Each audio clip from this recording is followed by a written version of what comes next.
नमस्कार। आज के वीडियो में हम केवल दो प्रोपोजिशंस प्रूव करना चाह रहे हैं। पहला, an open sphere is an open set, और दूसरा, a set is open if and only if it is a union of open spheres. आइए देखें इनके प्रूफ्स कैसे बनते हैं। पहला प्रोपोजिशन आपके सामने है, जिसमें हम दिखा रहे हैं कि in a metric space every open sphere is an open set. तो इसके लिए हमें क्या करना पड़ेगा, हमें एक ओपन स्फीयर SRX लेना पड़ेगा एक मेट्रिक स्पेस ED में। क्योंकि हमें जनरल मेट्रिक स्पेस लेना है, कोई खास मेट्रिक स्पेस नहीं लेना है, कोई भी मेट्रिक स्पेस हो सकता है, इसलिए हमने ED लिया और उसमें एक ओपन स्फीयर लिया SRX। निश्चित रूप से X जो है वो E का एक पॉइंट है और R एक रियल नंबर है जो ग्रेटर देन 0 है। तब SRX एक ओपन सेट बन जाएगा यदि उसका हर एक पॉइंट उसका इंटीरियर पॉइंट हो।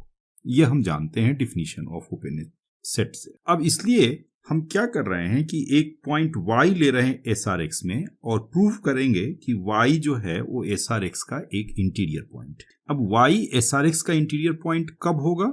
इंटीरियर पॉइंट के डिफिनीशन से वह तब होगा जब Y पर सेंटर करता हुआ एक हमें open sphere S lambda Y मिल जाए, इस प्रकार कि S लैम्डा Y सबसेट हो जाए SRX का।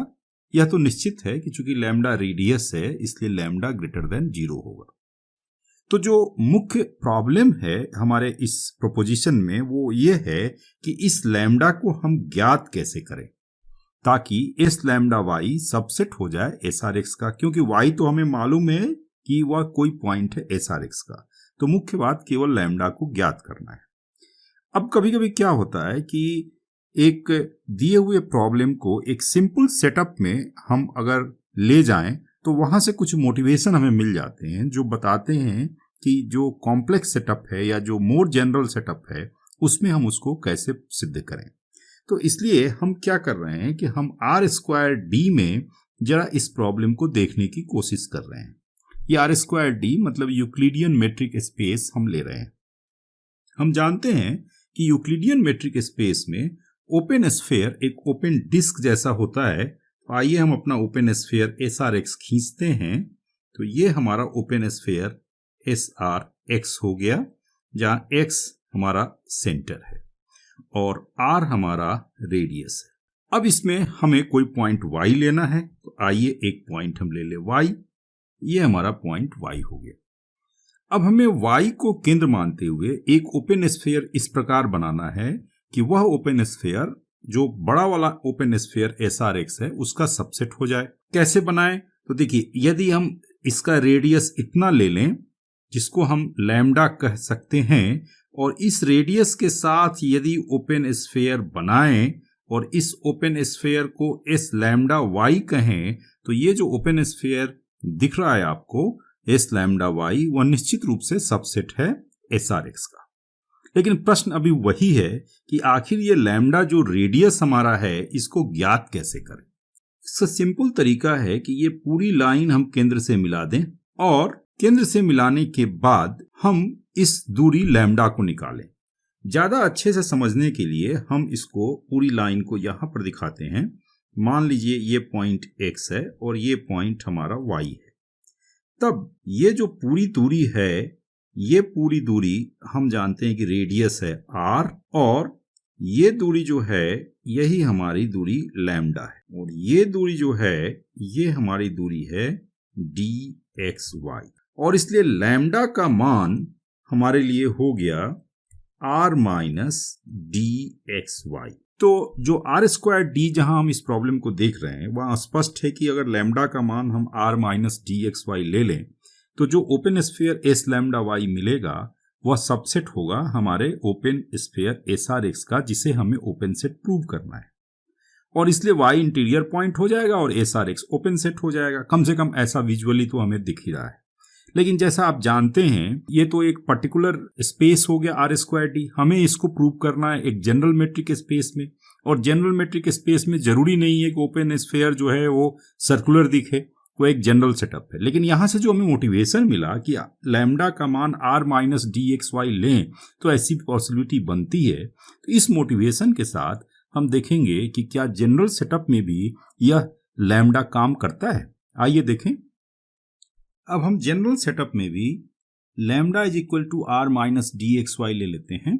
अब चूंकि आर डी एक्स वाई से बड़ा है इसलिए लैम्डा भी 0 से बड़ा होगा और इसलिए लैम्डा को हम एक रेडियस के रूप में ले सकते हैं। इसी से हमें यह भी ज्ञात होता है कि डी एक्स वाई का मान आर माइनस लैम्डा होगा और इसे हम इक्वेशन 1 कह रहे हैं। अब हमें दिखाना है कि एस लैम्डा वाई सबसेट होगा एस आर एक्स का, और इसके लिए हम एक पॉइंट जेड लेते हैं एस लैम्डा वाई में और हम दिखाएंगे कि यह point Z S R x में है। अब चूंकि जेड एस लैम्डा वाई में है इसलिए ओपन स्फीयर के डिफिनीशन से D Y Z less than lambda होगा। इसे हम इक्वेशन 2 के रूप में कहते हैं। अब हमारा टारगेट है कि जेड होना चाहिए एस आर एक्स में। एस आर एक्स में जेड कब होगा? जब जेड और एक्स का बीच का डिस्टेंस लेस देन आर हो। तो आइए देखें कि एक्स और जेड के बीच का डिस्टेंस क्या है। सो डी एक्स जेड, अगर हम ट्रायंगल इनइक्वलिटी यूज करते हैं तो यह less than equal to D X Y plus D Y Z है। लेकिन यदि हम इक्वेशन 1 और इक्वेशन 2 को यूज करें तो D X Z less than R minus lambda plus lambda हो जाएगा, क्योंकि इक्वेशन 2 में हमारे पास यहाँ पे इनइक्वलिटी है और इसलिए यह स्पष्ट है कि D X Z less than R हो गया। और जैसे ही D X Z less than R हुआ, जेड जो है वह open sphere S R X का मेंबर हो गया। जेड हम लेके चले थे एस लैम्डा वाई से और वह कहाँ मिला? एस आर एक्स में आकर हमें पुनः मिल गया और इसलिए एस लैम्डा वाई सबसेट हो गया एस आर एक्स का और इसलिए वाई इंटीरियर पॉइंट हो गया एस आर एक्स का, क्योंकि वाई तो हमने एक कोई भी पॉइंट लिया था एस आर एक्स का, इसलिए हर एक पॉइंट एस आर एक्स का इंटीरियर पॉइंट हो गया और एस आर एक्स एक ओपन सेट हो गया। तो open sphere S R x जो एक आर्बिट्ररी ओपन स्फीयर था हमारे एक किसी जनरल मेट्रिक स्पेस ईडी में, हम पा रहे हैं कि वह ओपन सेट हो गया। इसलिए हम कह सकते हैं कि एक मेट्रिक स्पेस में जो भी ओपन स्फीयर होंगे वो सबके सब ओपन सेट होंगे। तो ये पहला प्रोपोजिशन हमने प्रूव कर दिया। अब आइए हम दूसरे प्रोपोजिशन की तरफ बढ़ते हैं और देखते हैं कि उसमें क्या है। ये दूसरा प्रोपोजिशन आपके सामने है जिसमें हम कह रहे हैं कि a subset G of a metric space E is open if and only if G is a union of open spheres. मतलब G यदि सबसेट है किसी मेट्रिक स्पेस ED का तो G यदि ओपन है तो वह ओपन स्फीयर्स का यूनियन होगा, और यदि कोई सेट ओपन स्फीयर्स का यूनियन है तो वह निश्चित रूप से ओपन सेट होगा। पहले हम मान लेते हैं कि G एक ओपन सेट है। अब यदि G एम्प्टी है तो हम मान सकते हैं कि जो फैमिली ऑफ ओपन स्फीयर्स हम ले रहे हैं वह एक एम्प्टी फैमिली है और इसलिए कोई प्रॉब्लम नहीं है। हम एम्प्टी सेट को empty family of open spheres के यूनियन के रूप में हमेशा ही दिखा सकते हैं, तो कोई प्रॉब्लम नहीं है। लेकिन यदि G नॉन एम्प्टी है तो क्या स्थिति होगी? आइए जरा इस डायग्राम से देखें। यह आपका G है और इसमें हम कुछ पॉइंट्स लेते हैं। मान लीजिए ये पॉइंट हमने लिया x। अब G को चूंकि हम ओपन सेट मान रहे हैं इसलिए इसका हर एक पॉइंट एक इंटीरियर पॉइंट है, इसलिए x के सेंटर मानता हुआ हमें एक ओपन स्फीयर मिलेगा। फिर दूसरा पॉइंट y ले लें तो y को सेंटर मानता हुआ हमें ओपन स्फीयर मिलेगा। अगर तीसरा पॉइंट z ले लें तो z को सेंटर मानता हुआ ओपन स्फीयर मिलेगा। तो इस तरह से हम देख रहे हैं कि जो भी पॉइंट लेंगे उसको केंद्र मानते हुआ हमें ओपन स्फीयर्स मिलेंगे। अब चूंकि पॉइंट से ओपन स्फीयर्स का रिलेशन है, मतलब उनके रेडियस का रिलेशन है, तो हम रेडियस को भी हम कह सकते हैं कि एक्स केंद्र वाले ओपन स्फीयर का रेडियस आर एक्स है।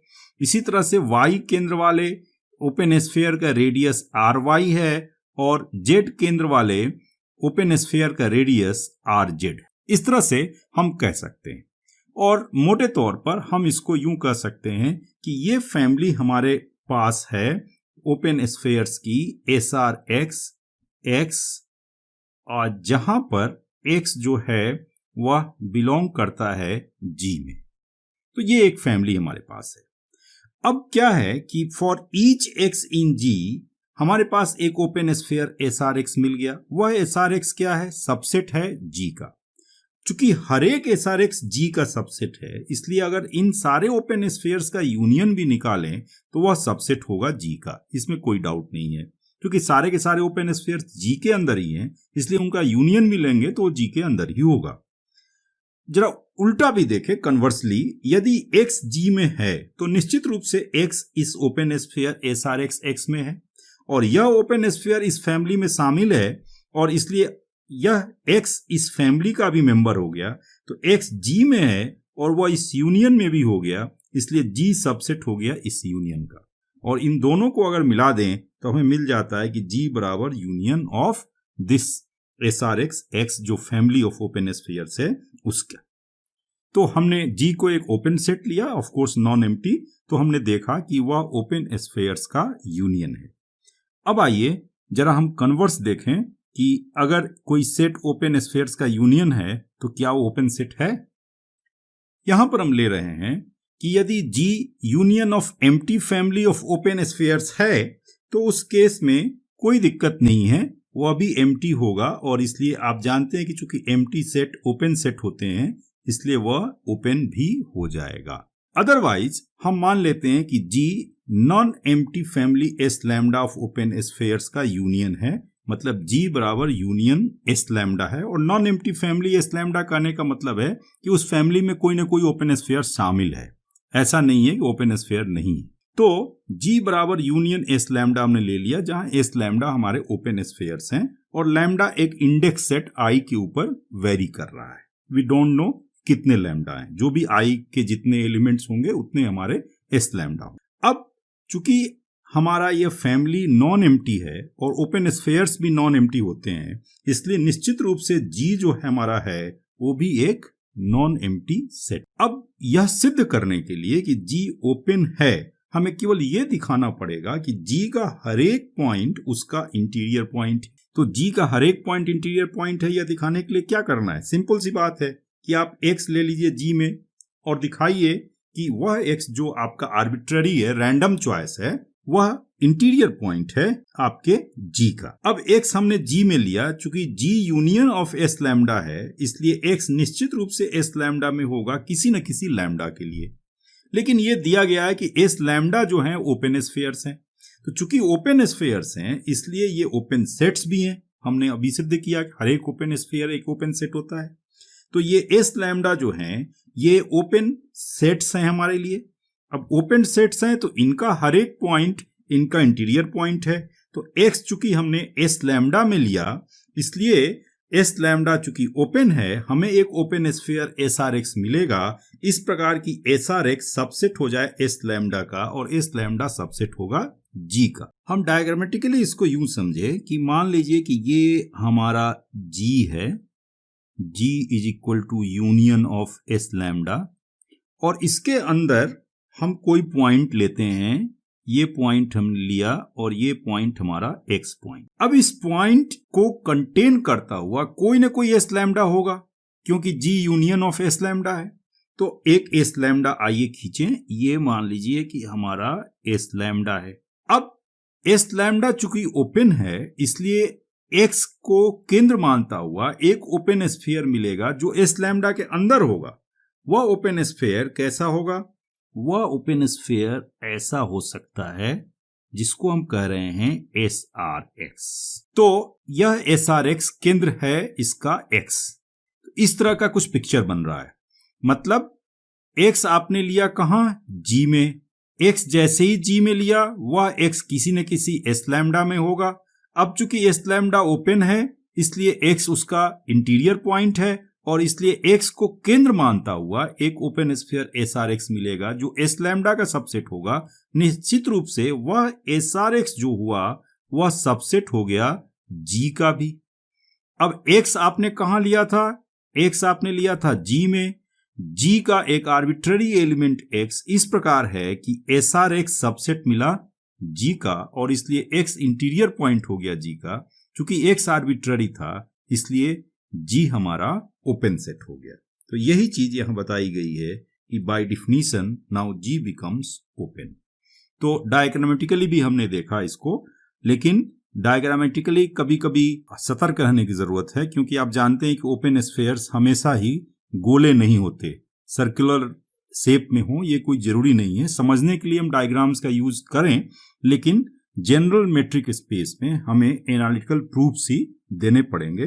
तो जो टाइप किया हुआ मैटर आप देख रहे हैं वही आपके लिए एनालिटिकल प्रूफ है जिसका आप इस्तेमाल करें।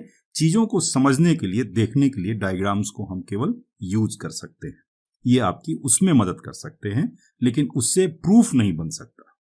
तो इन सब के साथ हम ये वीडियो यहीं समाप्त करते हैं। आगे जो वीडियो आएगा वो भी हमारा ओपन सेट और क्लोज सेट के ऊपर ही होगा। अभी कई वीडियोज हमारे ओपन सेट क्लोज सेट पे आएंगे। तब तक आप इन सब वीडियोज से कुछ सीखिए, समझते रहिए। आगे हम फिर मिलेंगे, तब तक के लिए विदा लेते हैं। शुभकामनाएं।